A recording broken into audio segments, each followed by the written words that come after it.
Good morning. My name is Stephen Crow. This is SDI's firearm class for the Striker Fire Firearm, Module 5, FTH 223, 52750, and today is May 25th.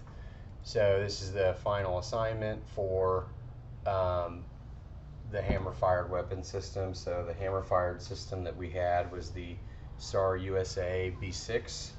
So first thing we're going to do is make sure it's safe. And sorry if I'm looking a little weird today. I've already smashed my fingers on a couple other things, so I'm getting blood all over everything I touch, even though I'm bandaged. But it is clear, visual, physical inspection, so we're ready to go. For the health of the firearm, I've got a list of 10 things that I would check. So first, the barrel, looking for signs of wear, corrosion, obstructions, looking at the rifling, the slide and the frame rails. So just checking the slide, especially on this one, you can see all these, like the push pin, the roll pins in it. The thing I like about hammer fired weapons is you can check easily whenever the hammer's back. You can check the firing pin area and everything on the back of the slide there to make sure that you're going to have good contact and that it's clean. And then the slide rails, whenever the slide is inserted onto the to the frame of the firearm.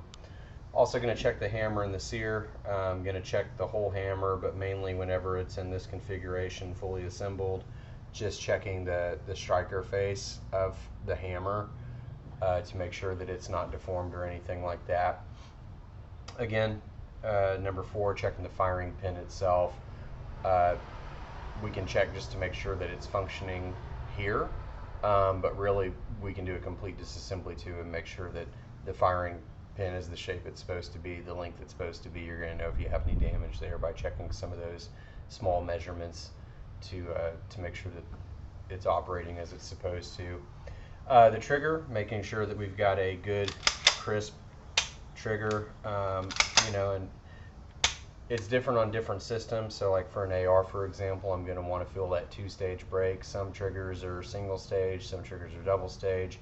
Knowing what type of trigger you have, knowing how it's supposed to perform.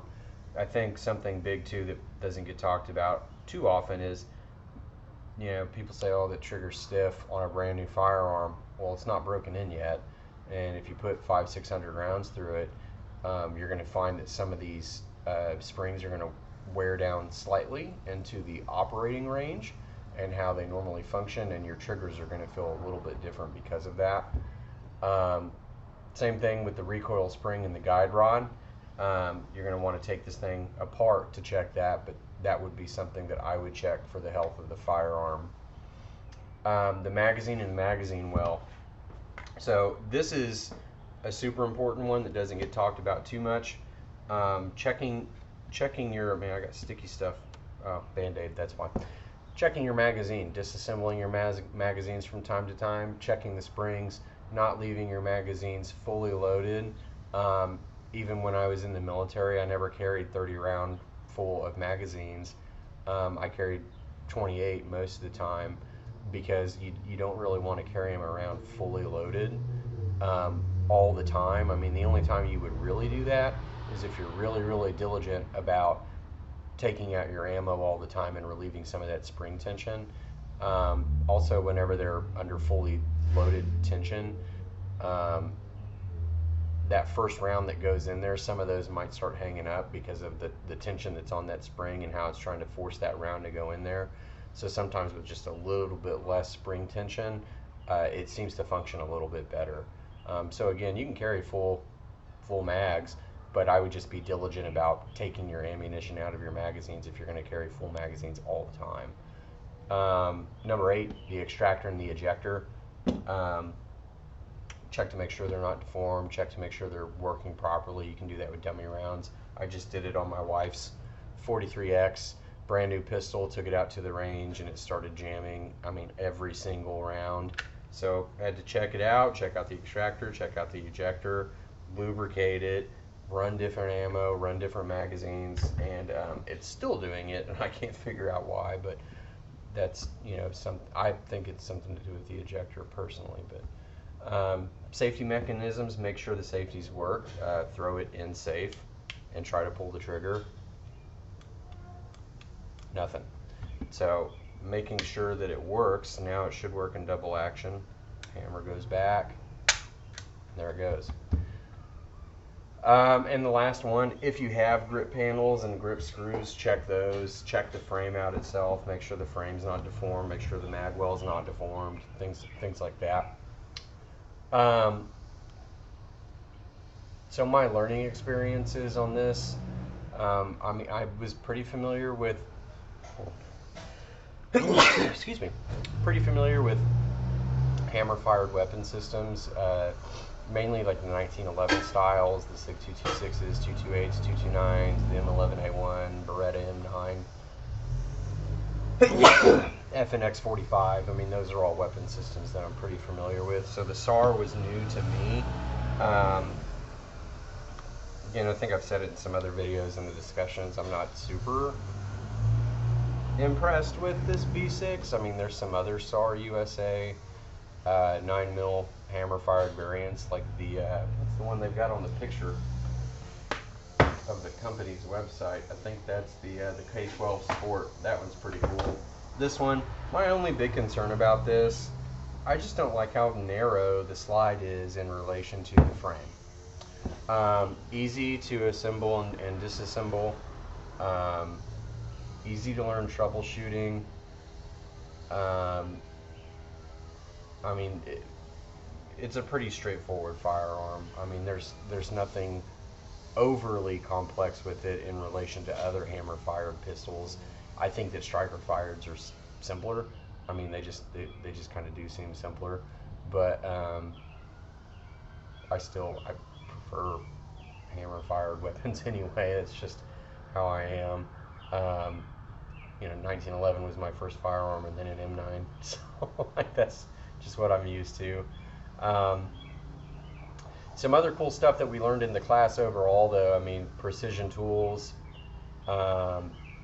blueprint, drawing schematics. I mean, that was a pretty interesting piece that I've not done in any of the other SDI classes, so that's pretty cool. Really, that's it, though. I mean, I think that I've answered. Let me double check. Oh, modifications. So modifications that I'm going to do to this one, I do not like this grip panel at all. So I'm going to do exactly what I did on the Palmetto State Armory. Man, what in the world is going on? It's Oklahoma. I got a ton of bugs in my garage already. It's slightly annoying. I just don't like the grip panel. I don't like any of it. There's, what, 1, 2, 3 different variations of stippling from the factory on this. I'm going to stipple it the way I did the other one, put very rough texture on it, reshape this trigger guard a little bit. I like that it is round, but I'm going to smooth out a couple of these edges, especially towards the front here of the trigger guard. Let me see if I can get my hand out of the way. The front there where it's got some of those harder angles, I'm going to smooth those out, get rid of some of these finishing blemishes, like they've got this little dot right, hold on, I don't know if you're going to be able to see it. There's a little dot on one side of the frame, not on the other side of the frame, clearly from whenever they like cast this polymer, however they do it, like mold injected.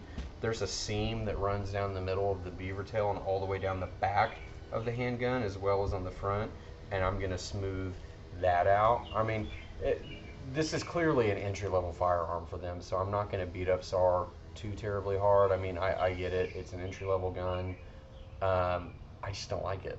So I think I can fix some of that, though, with some slight modifications. I'm going to wind up putting, especially because I'm going to be taking the angle down a little bit on this slide where the frame where I can, where it butts up to the slide. I'm going to try to angle that just slightly, and then I'm probably going to fill in these 2 dots for how you take the pistol down with like some whiteout or something like that. Might even take, I mean, honestly, I might even take this whole thing to my uncle and laser engrave it over there and not have to you know, get too heavy, because I'm going to be sanding a lot with my Dremel to get some of this down. I could just let the laser do it. So I've got a couple different options. We'll see how it goes. Thank you.